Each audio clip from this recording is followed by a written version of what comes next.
great guest in studio here. Sitting in with us, it is Mason County Sheriff Casey Salisbury. Good morning, sir. Good morning.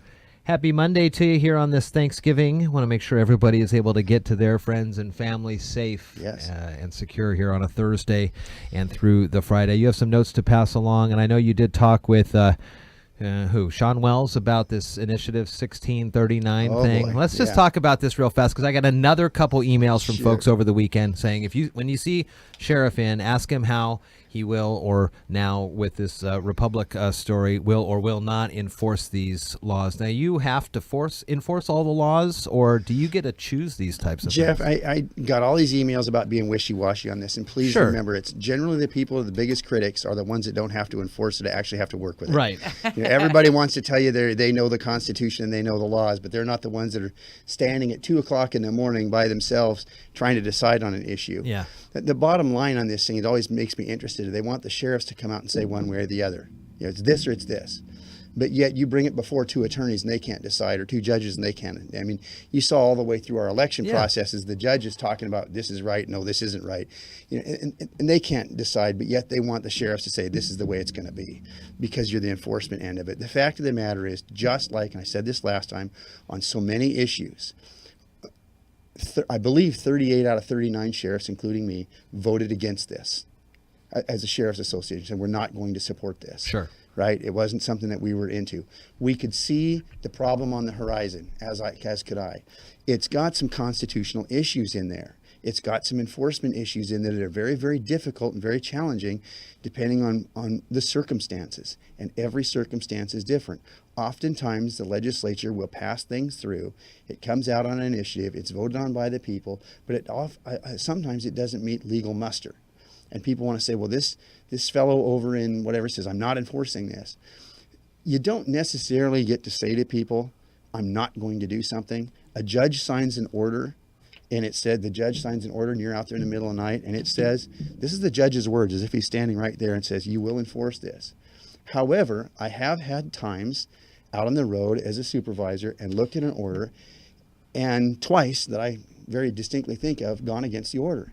If you do that, you better have solid ground to stand on. You better know what you're doing, or you better have some kind of justification to the court, because now you're in trouble if you start denying orders and start not following the law. So this is a very touchy subject, of course. Oh, sure. Second Amendment, and people guns, want me to and say, things how am I going like to enforce that. it? Not, but it's going to demand.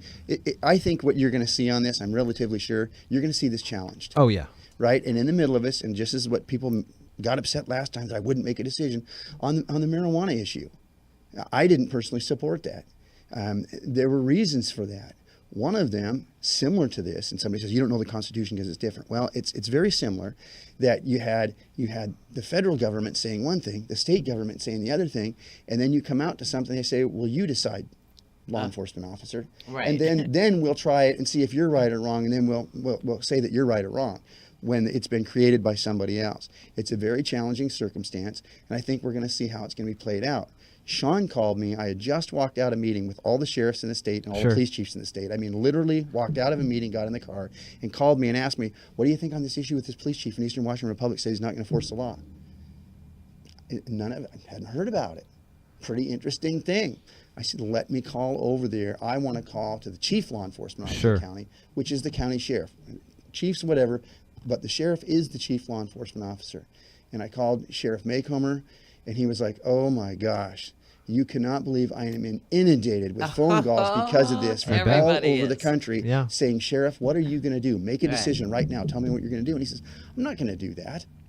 I'm not going to say one way or the other until this thing's vetted out a little bit. And I think what you're going to see is some challenges. We're going to be stuck with some things that you're going to be making some decisions on some things, others. Depending on how you read it, whose perspective, people are very, very strong on that. The part about locking your guns up, you're gonna come to my house and take my guns. I never said anybody was gonna come in a house and take your guns. We don't have the right to come in there unless there's another reason, there's a court order, something along that line that leads us there lawfully. You just don't walk in somebody's house to see if their guns are locked up. Do I think it's gonna create some problems? I think so. It would be like saying because somebody breaks into your house, steals the keys to your car, goes out and gets in an accident with it, that you're going to get charged with the crime. Now, the gun side of it's going to say differently, that this is going to create all kinds of safe thing. It's really a toss-up. So when people say, well, you're not giving us a distinct answer, there's a whole bunch of distinct possibilities. And depending on your perspective, depending on every situation is a little bit different. What are you going to do? I go back to the court orders again. I had a court order one night in the middle of the night, and it says that anybody that's in violation of this court order is like an harassment order. You shall arrest. Right. Well, I'm looking at the order. I'm standing at the place where it's occurring. I'm standing with all the people it's occurring to, and the order says that if these people are within 500 feet of each other, they shall be arrested. Yeah. The problem is all 9 residents are in a trailer park and they're within 500 feet of each other. Sure. So do I arrest everybody in that circumstance? And that they can't, and it says they can't come within 500 feet of each other. I know the person, the judge that wrote the order, and it was my belief, likely, knowing that judge, that the judge would not have written that order knowing that they live within 500 feet of each other. Right. So I kind of settled the thing for the night as best I could out there with reasonableness and common sense. I write a report back to the court with a drawing, a little sketch of where this is at, and ask it be reviewed by the judge. And I wrote in there, I denied acting on the court order that says you shall. The judge agreed with me. Oh, good. Right? Yeah. Hey, okay. I based on the information that the judge had at the time to write that order, what he was being told in court, he had bad information. He had the best information he could, did the best job he could. And then I get out there, on a holiday weekend in the middle of the night, and here we have an issue. It says you shall enforce, And so I had one like that, and I took care of it. I had another court order that was a little bit interesting. It took some explanation to the court. Judges don't like it very well if you don't follow their orders. Sure, I bet. That's just not a happening thing. Yeah. I had another court order in the middle of the night where oftentimes or sometimes the court will make decisions on things, and after the thing's typed out, the judge would write in separate instructions on down the side or in the column at the bottom of the order. I got out to a circumstance one night. The guys are, well, hey, what do you want us to do, Lieutenant? I'm looking at the court order and I'm reading it for what I can read. Well, we got to enforce the order. Well, it looked odd. We went to enforce it, but there's all this writing on there. Okay. I enforced the order the way it was written. I again wrote back to the court and appeared before the judge and explained to the court that, a little odd, I had been an elementary school teacher. I'm pretty good at deciphering handwriting.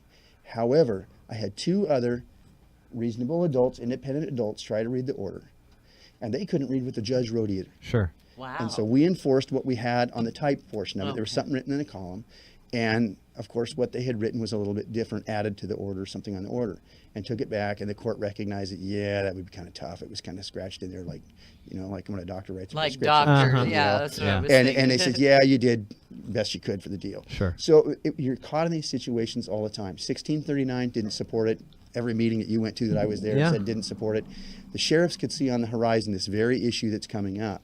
So when somebody calls and says, how are you going to do this one way or the other, it's very questionable. We don't get to not, there's a lot of things I don't agree with that go through the system. But it doesn't mean as a law enforcement officer you get to pick and choose all the time. But there are these things that create controversy, and that if 38 out of 39 sheriffs can see that this is problematic, and many of the chiefs in the state, we're the ones that have, and our people are the ones that have to enforce it. We can see there's challenges on the horizon.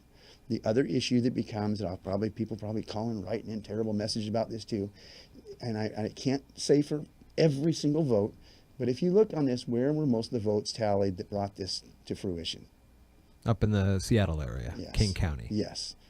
Not quite as many out in the rural counties where there's more hunters, fishermen, stuff like that. And what's the other piece that sheriffs are asked to do and why we're elected?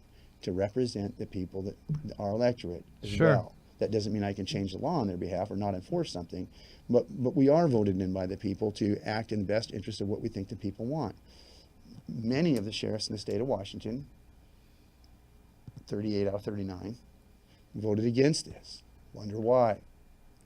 And what county didn't? Yeah, interesting. It's challenging, and so it's going to take a play out in the law. Probably going back to the legislature. That the 940 right now is being revamped.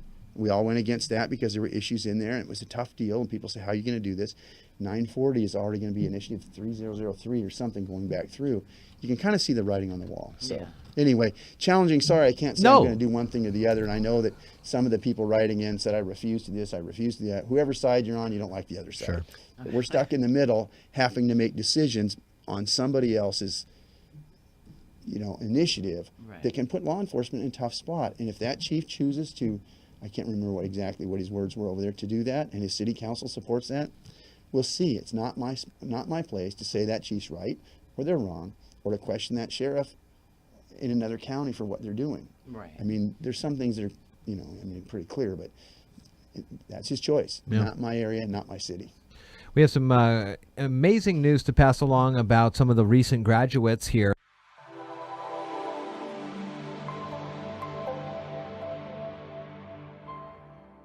Back with Mason County Sheriff Casey Salisbury, and over the years, come in, visit in. We talk a lot about the graduations and the just high accolades that folks from Mason County, as they move through these programs and the education, they always seem to rise to the top of the list. And we've got a couple more, huh? Yeah, there's a huge plus to this, and there's kind of a negative to this. Again, right in the middle. Sure.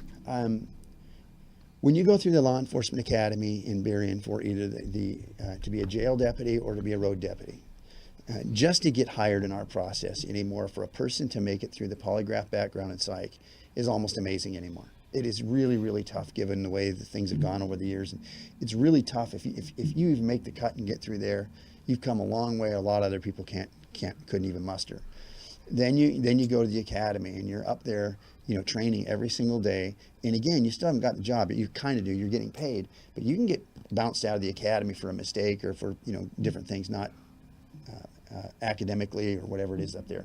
And it's tough. And you're competing up there in the academy, or you're not really competing with them, but you're in the academy with the best representatives from cities and counties all over the state of Washington. Spokane, Seattle, Vancouver, little tiny places out in the middle of eastern Washington. I mean, you're competing with, us, Mason County, and the competition gets fierce when you get in there. All these people are pretty much the best at what they are going in there. And so you are ranked and rated on every single thing you do the whole time in the academy. And I mean, sometimes you'll hear it comes down to the first place person in the academy accumulated 98.2%, and the second person was 98%. Wow. It's that close sometimes. I mean, it's right there close, because you've got range qualifications. It's tough. When you finish that, there's another award that comes out, and I'll read what this is. And to most of us in the law enforcement business, you can be number one in the academy, but to receive what we used to call it the Battle Buddy Award, on the correction side, the Guardian Award is the most coveted, because the people in that class who are the best around vote on that one person in the class that they think is the top person. And so this has been 2 academy classes in a row on the correction side that Mason County has received this award. I would also tell you that we received it on the deputy sheriff's side of the house a couple times, and our people are finishing in those top positions nearly every time we're up at the academy. Excuse me. So when the academy commander, former Sheriff Susan Rohr of King County, stood up, well, the first thing as I get the academy, they come up, see, we need to talk to you about your academy person. It's always the worst. Graduation, are they pulling the certificate or something? And they hand you, she says, I need to let you know on this letter will be announced that nobody knows this but you and the class. Your person has been selected as the Guardian Award, so you'll be recognized, and the academy commander will recognize you. Oh, very cool. So it says on here, and it says, as customary, Class 450 was asked by the tactical officers, Tyler, Graham, and Zach Coggin, to vote on the member of the class that they would, on the member of their class they would most likely have as a backup on any given shift, from the most mundane to the most chaotic. Class 450 selected Deputy Joshua Power as the recipient of the Corrections Guardian Award due to his personal courage, tactical proficiency, and leadership qualities. Deputy Power succeeded in all aspects of the curriculum. He is patient, professional, and always patient with those he encounters. Wow. This selection clearly indicates Deputy Power is an officer of courage and integrity who will be of great benefit to your agency and the community he serves. Nice. The challenging side of that, and this is what people say, that the downside, and people get angry at me for this too, is every time that happens, and the academy commander stood up there and said this time in front of the state of Washington, I don't know what they're doing in Mason County, but they are doing a great job. They're bringing the best candidates through the academy. We've got something along that line. Yeah. I'm quoting it, right? Right. So what happens? Every chief and sheriff in there walks out and hands you a handful of business cards and says, listen, I will hire that person today, and we pay nearly twice as much. Jeez. Oh. Let us know. Taking our bets. And we have. And guess what's happened to many of our candidates? They've gone. They've all come in at number one or got the top award, and they look at the instability. Am I going to get laid off? I'm brand new. I'm rated as one of the best in the state. It's always questionable here every single year. For years, am I going to get laid off? And it's always thrown out there as, oh, it's a teaser. And they says, you know what? I can go next door and make $1,200, $1,800 more a month. I can leave today. They'll pick me up, and I'm assured a job. So we hope that, we always hope that everybody will stay. I just want to commend Deputy Josh Power.